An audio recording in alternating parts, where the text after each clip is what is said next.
Assalamualaikum, selamat datang ke channel Kamen Rider VF3i. Selamat tengah hari guys. Sekarang pukul berapa ni? 1.21 minit petang. On the way macam biasa, menghala ke Muar, kemudian singgah rumah mak aku, tergerak perjalanan menghala ke Melaka. Okay, alright. So hari ni hari Sabtu, tahun baru. Minggu pertama sudah pun berakhir, nak masuk ke minggu yang kedua. Okay, so tahun baru ni macam-macam lah azam baru yang kita nak orang kata laksanakan sepeninggal tahun baru kan. So apakah dia azam baru korang?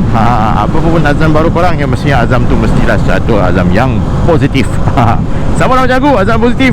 Apa dia azam positif? Mestilah berkait rapat dengan ride.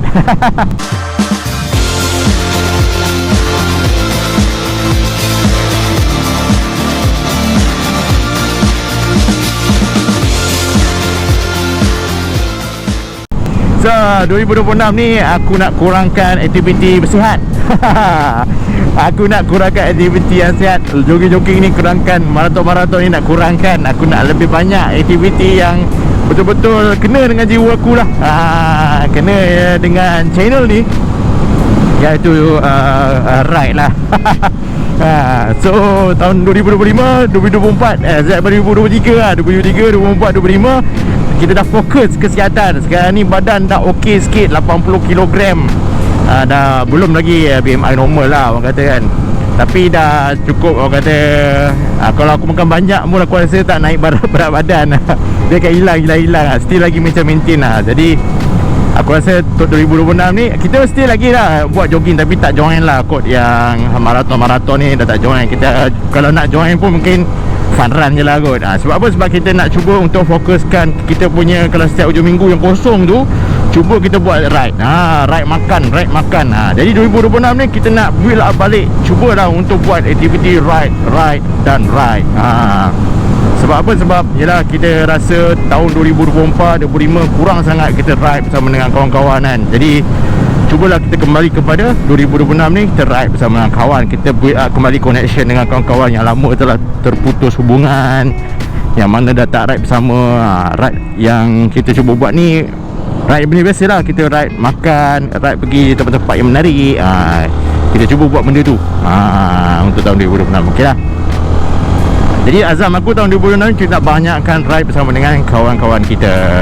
Kita nak cari balik kawan-kawan kita lama yang dah tak lama berjumpa tu, kita cuba buat ride. Kemudian kita nak juga ride ke Thailand bersama dengan kawan-kawan yang tak pernah lagi join pergi ride ke Thailand kan. Kita cuba ajak mereka lah, pemberani-pemberani baru tahun 2026 yang nak join ke Thailand. Kita akan cuba banyakkan lagi aktiviti bersama mereka. Okay guys, dah sampai dekat Muar. Sekarang ni kita nak memanjat jambatan kedua Muar. Okay, sebelah kanan kita ni Vios generasi baru.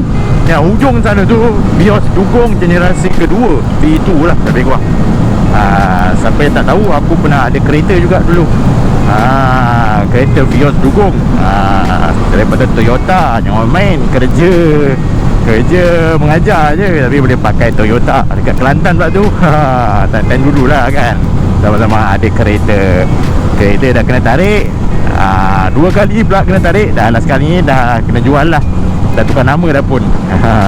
Dah kena jual, dah tukar nama. Dah tak ada kereta dah. Aku ada motor lah ni sebiji. Bukan 3 biji. Okay, ni jambatan Muar, jambatan yang kedua, jambatan Bandar Maharani. Jambatan kedua ni adalah sebagai daripada sambungan daripada bypass Muar. Daripada Muar, orang tak perlulah nak pergi masuk ke bandar, dia terus straight boleh sampai ke Melaka. Dan daripada Melaka pula tak perlu masuk Bandar Muar untuk masuk ke Johor. Jadi kalau mereka yang tak nak lalu Bandar Muar, nak pergi ke Batu Pahat, boleh terus melalui jambatan kedua Muar. Okey, sekarang pukul 1.43 minit petang. Bersama dengan Y16ZR, kita baru saja tukar tayar belakang Timson DS98 dengan suspension ESR. Support local guys, support local. Suspension ESR ni adalah, ada burung bangau. Suspension ESR ni adalah produk lokal. Okey, ada batu merah pula. Okey, kalau dekat bypass Muar ni dia ada beberapa cabang traffic light yang tak boleh kalau daripada arah arah daripada arah sana kan, depan aku ni ke arah daripada arah Melaka tak boleh belok ke kanan. Aku tak tahu berapa banyak persimpangan yang tak dibenarkan untuk belok ke kanan. Antaranya sinilah first sempang, yang mana sempang ni merupakan sempang boleh pergi ke Sabak Awur.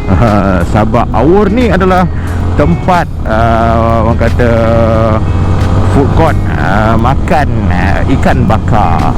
Ni dulu ni depan macam taman permainan lah, ataupun macam apa nama tu, apa kita panggil, taman tema lokal punya taman tema. Yang kecil lah, tak besar sangat. Yang mana dia adalah perusahaan persendirian. Dia beroperasi dah lama jugalah, dan akhirnya tahun lepas mereka tamatkan operasi. Dah tak ada lagi dah taman tema tu. Okay, right, kita nak cerita pasal traffic light. Ada beberapa traffic light yang tak boleh belok kanan daripada arah Melaka ni. Antara yang first tadi, kemudian yang depan ni boleh rasanya boleh belok kanan. Ada beberapa lagi traffic light yang tak boleh belok kanan. Tak tahu kenapa, ada sebabnya lah kenapa JKR buat macam tu. Mungkin itu untuk dari segi keselamatan lah kot. Aku pun tak pastilah. Ataupun sebenarnya persimpangan tu ada persimpangan kampung yang kecil. Tapi tak sure lah kenapa. Memang ada dekat bypass Muar ni, ada persimpangan yang kita daripada arah Melaka tak boleh belok kanan, dan daripada arah sana tak boleh belok ke kanan jugalah. Maksudnya maknanya hanya straight saja. Okay, siapa yang bosan nak tunggu traffic light boleh buat macam abang tu, potong sana. Tapi berhati-hatilah, kadang-kadang kalau di waktu-waktu tertentu ada polis trafik menunggu di hadapan. Jadi aku tak nak buat lah, sebab ia akan menjejaskan reputasi sebagai rider yang bagus. Kemudian sebab nanti orang akan pandang bodohnya motor tu kan, kenapa potong traffic light. Kalau boleh tak nak lah, biarlah menjadi salah seorang yang orang kata skema berbanding dilabelkan sebagai bodoh. Okey, ini adalah persimpangan kedua. Kalau di jalan bypass ni kita tengok nombor persimpangan ni ada ke atas signboard tu, ada nombor dia, tu nombor persimpangan lah. Jadi persimpangan nombor 1 tak boleh belok kanan, persimpangan nombor 2 boleh belok kanan. Tak silap aku ada depan lagi ada satu lagi persimpangan tak boleh belok kanan rasanya. Persimpangan nombor berapa? 3 ke 4 aku tak ingat lah. Apalah, kita tengok dulu. Alright, kita sambung selepas ini guys. Okey, kita melalui persimpangan nombor 4, masih lagi boleh belok kanan. Aku terkonfuse kat mana lokasi lain sempang yang tak boleh belok kanan dekat jalan bypass ni. Tadi persimpangan nombor 1, kita 4 lepas, 2 lepas, 3 boleh belok kanan, 4 boleh. Lepas tu yang kelima rasanya tak boleh belok kanan. Ini dah persimpangan nombor 1 tadi, dan juga persimpangan nombor 5. Persimpangan nombor 5 jalan bypass ni, kalau daripada arah Melaka kat sini tak boleh belok kanan. Okey, tengok kenapa tak boleh belok kanan. Kalau tengok mungkin sebab dia punya condition sempang tu kot, dia agak sempit mungkin lah. Aku pun tak pasti kenapa, tapi itu bukan reason yang betul kot. Ada reason lain yang sebenarnya kot. Tapi sempang nombor 1, sempang nombor 5, lokasi yang tak boleh kita nak belok ke kanan. Mungkin ada siapa tahu jawapan dia, boleh komen sikit lah kenapa bypass Muar ni ada sempang nombor 1, sempang nombor 5 tak boleh belok kanan. Okey, saya ada nombor. Ni lagi sial. Itulah, kereta besar tapi kadang-kadang otak dia tidak besar, kecil macam burung unta. Okey, so tak ada lagi dah, rasanya 2 je. Sempang nombor 1, sempang nombor 5 tak boleh belok kanan untuk laluan daripada Melaka. Daripada arah sana pun tak boleh belok kanan, kena straight dia. Okey, teruskan perjalanan kita, sambung selepas ini. Lupa satu lagi. Sempang nombor 6 pun sama, tak boleh belok kanan. Bukan setakat sempang nombor 1, nombor 5, nombor 6 pun sama, tak boleh belok ke kanan. Jadi korang yang tengok video ni, kalau tahu kenapa, boleh bagi reason tak? Aku tak tahu jawapan dia sebab aku tak pandai, dan aku bukan engineer ataupun bukan kerja JKR. Mungkin orang yang kerja JKR